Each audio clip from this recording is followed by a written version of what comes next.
melihat siapa dia, tanpa mengingat apa yang pernah dilakukan orang itu terhadap diri kita. Kalau orang itu pernah berbuat sesuatu yang menurut kita salah terhadap diri kita,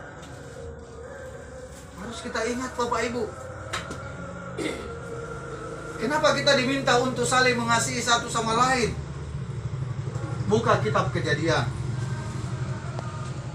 Bagaimana Tuhan menciptakan kita sehingga kita diingatkan untuk saling mengasihi. Kita ini diciptakan oleh Tuhan seturut dengan gambar dan rupa Tuhan. Bisa dibayangkan begitu sempurnanya kita diciptakan oleh Tuhan. Oleh karena itu kita diingatkan malam ini supaya kita saling mengasihi. Tidak usah diperiksa KTP-nya.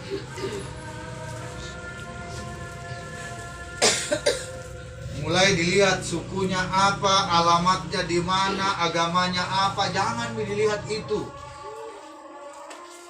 Tapi mari kita melihat bahwa dia adalah sesamaku manusia yang diciptakan sama denganku. Itu dulu yang pertama. Supaya kita pulang sebentar, kita ingat baik-baik, kita diminta untuk saling mengasihi. Kalau di rumah tadi bapaknya marah-marah, maafkan memang ini. Kasih tahu pulang, kasih tahu bapaknya jangan suka marah-marah. Saya baru pulang dengar bahwa kasihilah seorang akan yang lain. Begitu juga bapak-bapak. Kalau lupa ibu-ibunya siapkan teh sore-sore, jangan kedua marah-marah. Pulang minta maaf memang Ki. Maafkan saya tadi saya marah-marah karena tidak dibikinkan kopi. Lupa saya taruhkan Ki nasinya, jangan Ki marah-marah. Kasihilah seorang akan yang lain tanpa melihat embel-embel. Begitu juga anak-anak kita. Kalau dia buat salah, kita harus mengampuni dia 70 kali 7 kali. Tak terhingga kalau di matematika. Kalau anak-anak yang belajar matematika itu tak terhingga jawabnya. Tidak ada berhentinya. Dengar baik-baik, 70 kali 7 kali. Tak terhingga namanya. Tidak bisa dihitung berapa kali kita memaafkan itu. Berapa kali kita mengampuni orang. Karena dengan mengampuni, itulah wujud dari kita mengasihi sesama kita tanpa terkecuali. Ada orang mengatakan susah untuk mengampuni. Gampang. Tidak ada susahnya mengampuni orang. Yang berat itu adalah orang yang mau meminta maaf. Sulit. Malu-malu kan minta maaf lah. Aduh. Nanti dilihat anakku saya minta maaf sama istriku.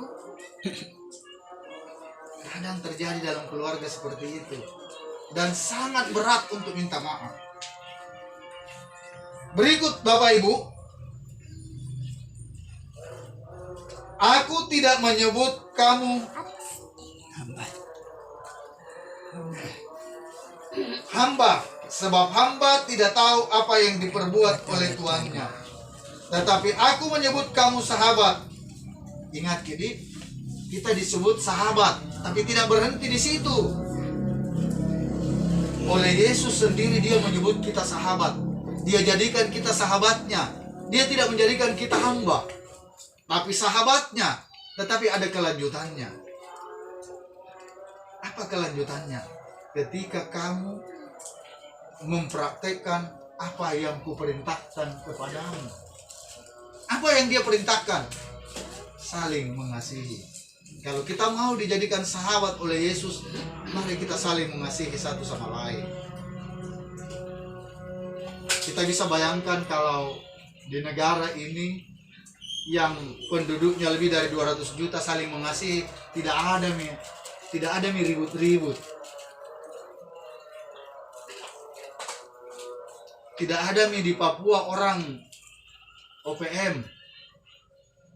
Bahkan berapa minggu kemarin ada kompleks sekolah yang dibakar oleh orang-orang yang tidak bertanggung jawab di Papua.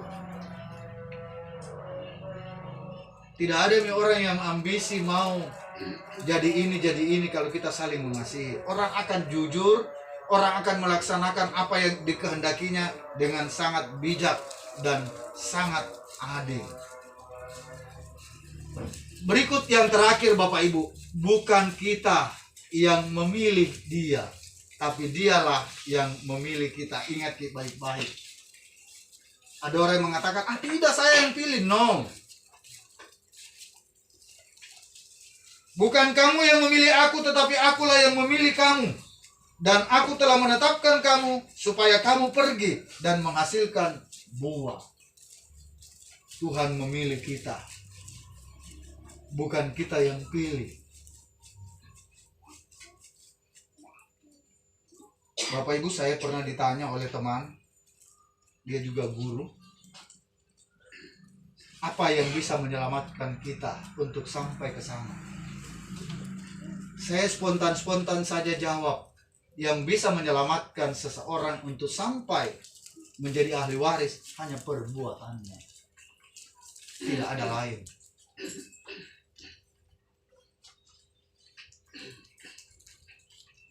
Apa nih artinya kita pergi gereja tiap hari, tiap minggu, kita ikut devosi kepada Santa Perawan Maria, tapi perbuatan kita jauh dari apa yang diperintahkan kepada kita. Bayangkan Bapak Ibu, kalau dari mulut kita hari-hari hanya makian yang keluar, bisa dibayangkan. Sedangkan mulut kita keluar kalimat-kalimat baik, belum tentu orang menanggapinya baik. Apalagi kalau setiap waktu kita mendengar kalimat-kalimat keluar dari mulut ini yang notabene tidak sangat baik untuk didengar telinga.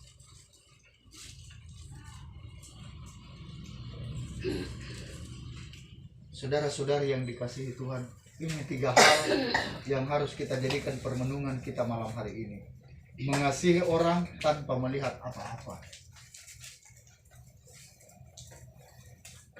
Kita dipilih olehnya supaya kita pergi dan menghasilkan buah. Saya diskusi panjang kemarin, ada 2 jam dengan satu ibu.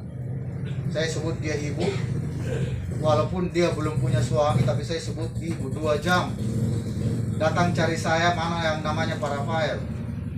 Datangnya di sekolah, saya masih mengajar.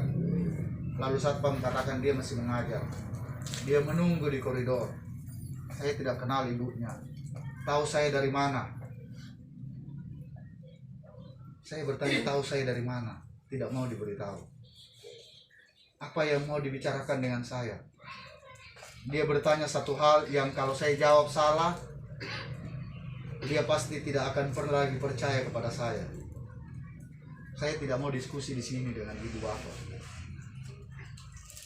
Diskusinya 2 jam Bapak Ibu, lalu dia pulang dan dia katakan terima kasih. Saya baru mengerti. Oke, silakan Bu pulang. Kalau ada apa-apa, saya kasihlah nomor handphone saya.